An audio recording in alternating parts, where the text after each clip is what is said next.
Good afternoon. It was less than 2 weeks ago that I was at Danbury Hospital, where we announced that we had our first person who was found to be infected with COVID-19.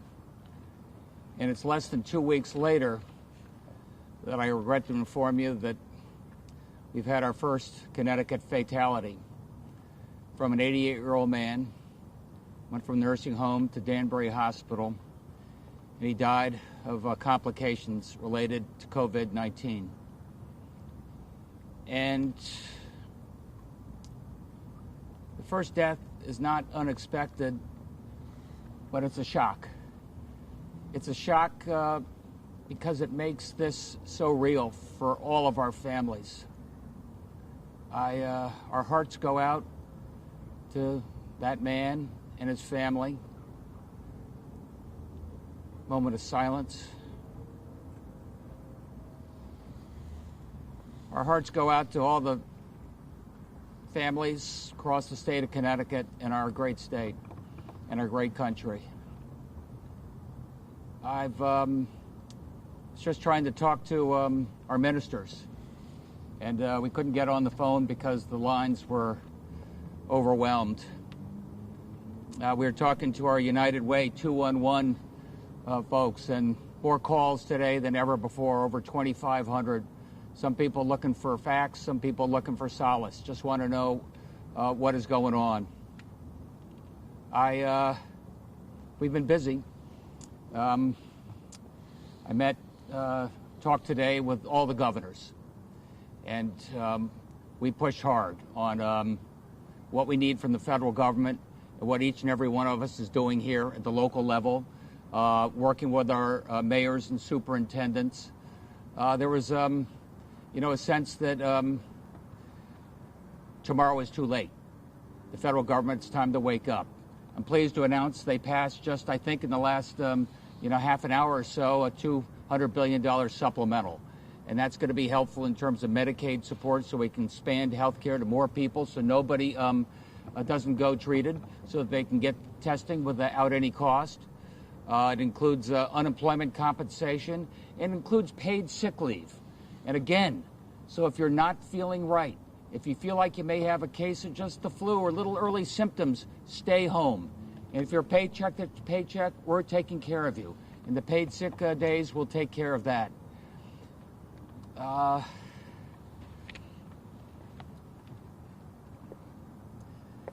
That's just the start. The feds are working on other programs right now. They're talking about a $1 trillion program. I've been talking to our congressional delegation. I hope they get it. I mean, I'm talking to small business folks every day, and they're telling me they're having a hard time keeping their doors open. So don't tell me about a tax credit or a payroll tax deduction. I'm having a hard time meeting my fixed costs. I'm meeting with the health insurance folks, seeing if maybe we can delay any obligations to make payments there. We've worked with our electric utilities to help small business and individuals, so maybe we can defer some payments there. As you know, we've deferred all forbearance in terms of loan payments on any of our state loans, doing everything we can to help individuals and the small businesses power through what is a complicated time, and doing what we can to make sure they'll be there on the other side. I think you heard yesterday from Ned Lamont, if you can keep people employed, we'll find a way with unemployment compensation to pay for some of the cost of that person. Hopefully they can telecommute from home. They don't have to come into the office, but give people a sense of certainty that we're getting through this. It's wonderful that the federal government declared a national defense procurement emergency. That means, at long last, the federal government is going to push our major manufacturers, large and small, to do a better job when it comes to making the ventilators, making the protective equipment, making the masks that we need so desperately. I've been talking to urban health clinics. Some of them say they've got just, a few days more of swabs. Some good news. I'll tell you, we got our first shipment of some of the PPE and swabs. We're getting some support from, the federal government. But as I said, tomorrow is too late. I can tell you we're working very closely with our hospitals, doing everything we can in terms of a supply. Anything that's not absolutely urgent, anything that's not life-threatening, anything that's at all discretionary, if you can put that off, and that means that that ambulatory clinic, at that other health clinic, outpatient, dentist, some of you have the protective gear that we need. Not filling that bed with somebody coming out of surgery that may not have been absolutely urgent is going to free up a bed for somebody who may be afflicted with COVID-19. And we need each and every one of those beds, and we need each and every one of the nurses and specialists that come along with that. Look, we could do this. I mean, National Defense Procurement Act, 80 years ago, FDR said, America, it's time to ramp up. We're at a war. And look at the number of Sherman tanks and bombers we were able to build on very short notice. I think we can get it together. I think we can get our protective equipment and gowns together. We can do we can get our masks. We can do our ventilators now. Now is the time we've got to do that. Working closely with our health partners every day, see what we can get from them. We are going to get through this. I was never so proud as today. We have our now a virtual emergency operations center, and talking to each and every one of our commissioners, giving us an update, working together, hand in glove. I mean, people sometimes wonder what state government does. They know what state government does now. I am particularly touched by Beth Bye and what she's doing in terms of early childhood. You maybe heard me say, please stop closing down our daycare centers. We need some of these open. We're having a hard time, in some cases, whether it's nurses or healthcare professionals or first responders, and even some of our departments. When the kids are home from school, we got to do a better job being able to take care of them.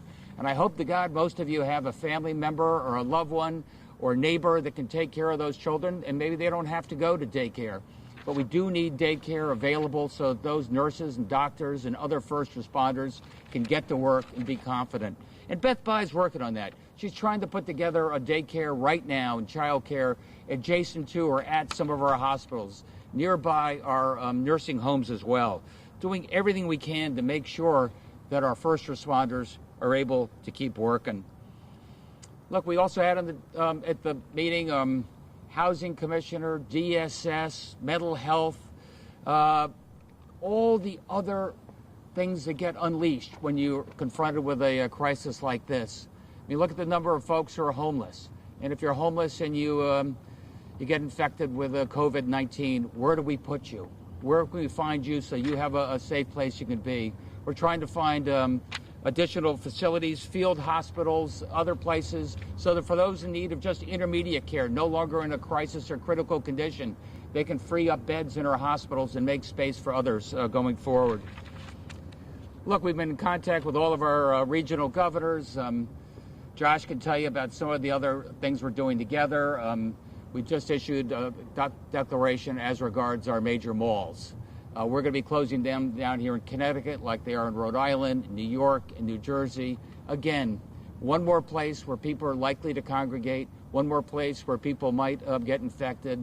And we're doing this, out of love for each and every one of the citizens of this great state.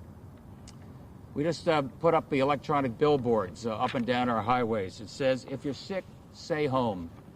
If you're over 60, stay close to home. Heal thyself. These are the messages we're trying to share. Look, I'm going to introduce you to Renee Coleman-Mitchell, our amazing Commissioner of Public Health. I just want you to know that we've been planning for this. Nobody can plan for this wave that's breaking over our country right now. It's coming faster than we could have ever expected. We've had 28 new people that were found to be infected with COVID. That's 96 in total now. That's the biggest number we've had before. And the numbers are going to grow. And we're going to get this together. We're going to get it by working together. We're going to get it by working together as a family, the Connecticut family.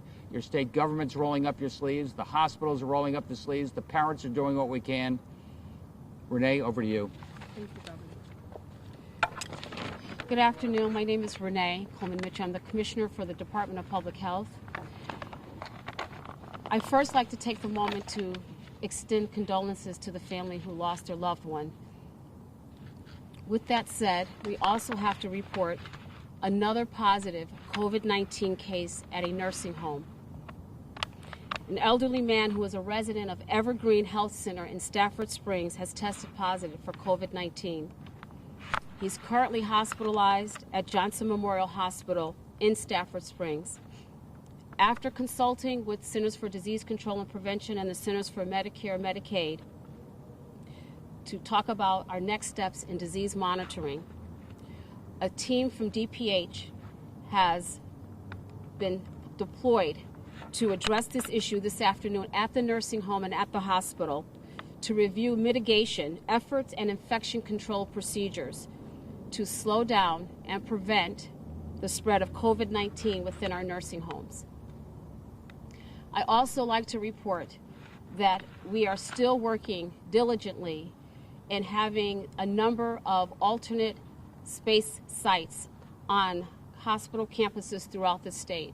We currently have 11 alternative hospital sites up and running to do testing, to do sampling, and to forward those specimens out for testing. I also would like to encourage individuals to continue to utilize 211 if you're asymptomatic and you have general questions. If you're symptomatic, you are to call your primary care provider, but we are asking folks to, again, use the 211 hotline. Thank you. Thank you. Miguel Cardona, Commissioner of Education. First and foremost, I want to extend condolences to the family of the deceased. I also want to share that the school year is not canceled. Some have asked questions about whether or not the school year is called off. It's not. We hope to welcome students back, but at this point we're taking precaution, and if we have to extend class cancellation, we will. My purpose in being here today is to share that although we find value in assessments, the governor has asked me to seek a waiver for standardized assessments from the federal government. So we will, as an agency, be seeking waivers. We don't feel that if students are out for an extended period of time, bringing them back to school and sitting them down to take assessments is the best way to use their time. So we are going to be seeking waivers from the federal government on standardized assessments. The SAT will provide more information. We know that many seniors use this information for college preparation or to get accepted into colleges. So we'll share more information on that. At this point, I want to thank all the educators that have stepped up. And as the governor said, we're seeing the best of our educators and we're seeing the best of our community here to rally for our students and for our community. Thank you. Take your questions. Do we have to name the facility, in Ridgefield?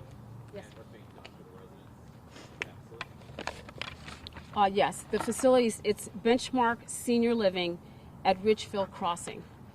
Of course, we're taking all the precautions, and that's why we deployed a team to go out and look at the infection control procedures, both at the nursing home and also at the hospital. I don't have that information at this time. There will be procedures and assessment that will be done to decide whether we need to test all of the residents or not. Has anyone else at that facility tested positive? To date, there are 2 individuals that we are closely watching, and that's all we have at this time. Again, we've just deployed staff to really go in and assess the situation.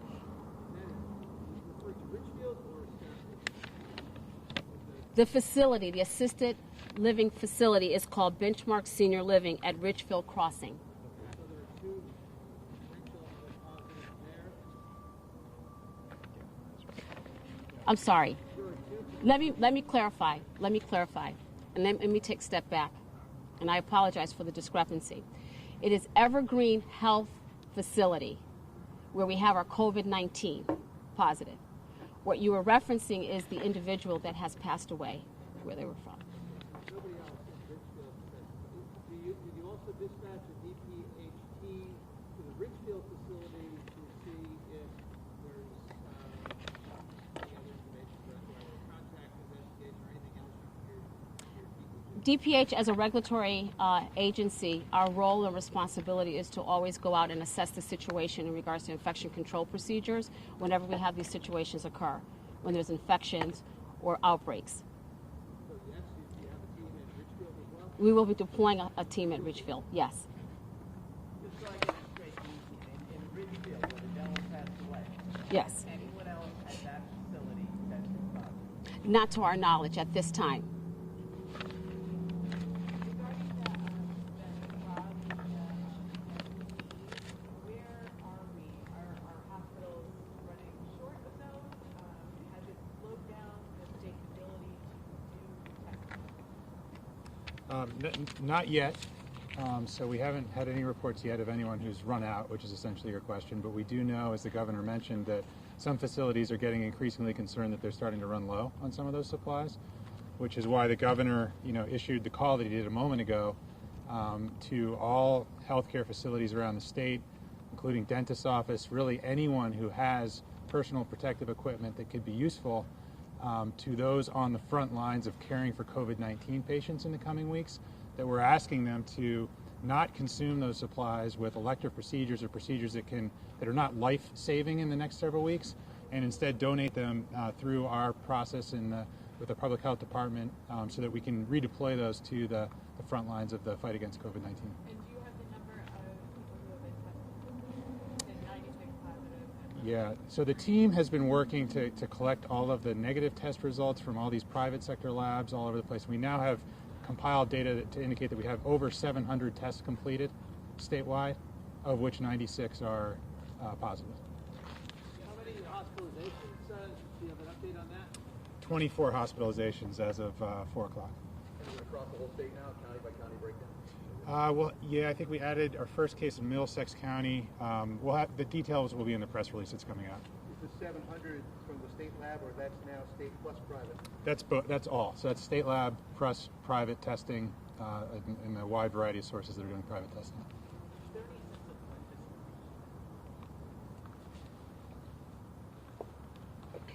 this? We don't have the exact figures from that. I think you probably have heard this from Dr. Matt Carter in regards to this is very new for all of us. What we know is that we are expecting a surge, that there will be increases, and if you look at the numbers that we've been sharing with you day by day, it's increasing by leaps and bounds. So we don't have that exact date or time when the surge will occur, but we are planning and preparing for it to happen. To follow up on that, there was a report yesterday from the Imperial College that kind of said that the only way to avoid this is to continue social distancing until there's a vaccine, meaning a year. Are you anticipating anything of that nature, social distancing for a year from now until there is a vaccine, or 18 months, whatever that might be?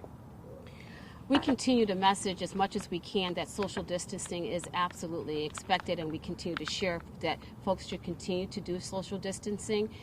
We don't have, again, this is very new. We don't know for how long we're going to be on this road, but at the same time, we are encouraging people to continue to social distance. Absolutely. I know you guys are uncharted waters, but is there anything in the playbook as far as what the potential next step might be? You've done social meeting, you've tightened up all kinds of social contacts, malls, whatnot. Is there anything else that's under consideration that would further enforce that message and that reality? So first of all, uncharted waters, yes, but we can see by example what's going on in other locations. You see what happened in Singapore, you see what happened in Hong Kong, you see where they took social distancing seriously. They're able to mitigate the duration, they're able to mitigate the intensity of what happened. You look at Italy and perhaps other parts of Europe where it's a lot more severe. So that's part of the answer in terms of what can you expect going forward. I cannot emphasize enough what a difference social distancing makes. I can't tell you what happens at the end of this. If it slows down in the summer, does it come back in the fall? If it comes back in the fall, we've still got to be relatively careful, I would think. If it comes back in the fall, will we have a vaccine? Well, look, we're not taking this one day at a time. I think we know what we should be expecting and planning for, looking at what happened over other countries over the next 30, 45 days. And there I want to make sure we've done everything in terms of social distancing and lifestyle we can to mitigate the pain and effect in our state. Well, if I could follow up on that, in Italy, they basically shut down the entire country. So It took them a long time, Paz, to shut down the country there. and it took them a long time to close the schools, and their cafes stayed open. A lot of young people didn't take it, let's say, as seriously as they could. And if I could say anything to the young people, the invincibles out there who must be a little frustrated, this is really important. It's for your safety, it's for your parents' safety, and it's for your grandparents' safety. Have you made a decision yet on the primary? We have not made a decision. I've been talking to our fellow governors on that. My hunch is it'll be delayed. We're looking at a total lockdown potentially, a stay-at-home across the board? As I said before, if people do the right thing, you don't need government to enforce it.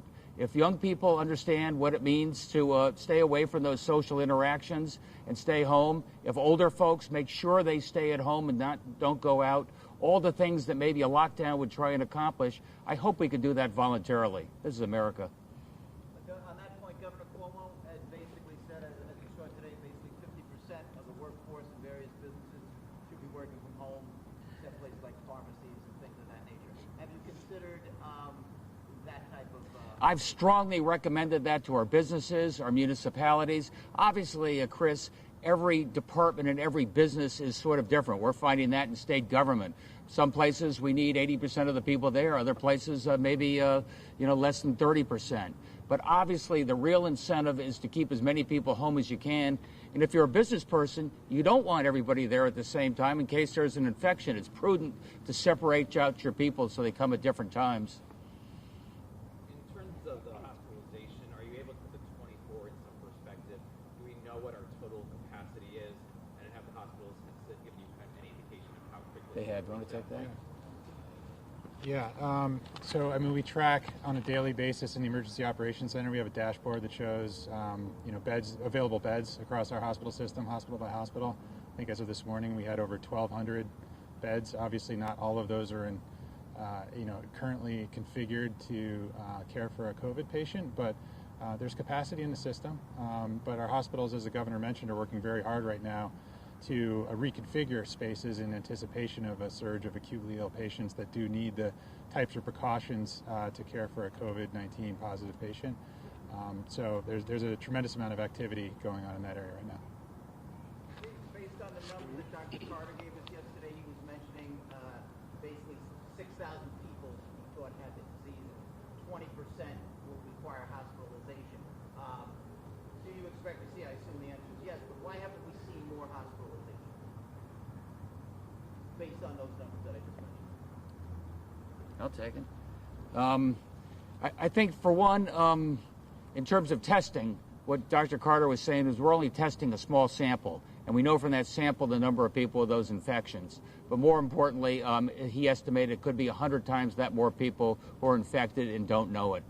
Most importantly, not everybody has to be hospitalized. I want to remind you, in the overwhelming majority of people, COVID-19, like the flu, is something you stay home, self-quarantine, watch yourself, drink plenty of fluids, and wait those 14 days. So not everybody needs hospitalization. What Josh is talking about is we got to make sure those folks who really are afflicted and have the most critical conditions, we have the beds for them. And if we don't have the critical care beds, at least we have some intermediate beds nearby so that they'll be taken care of as well. Thank you very much, everybody.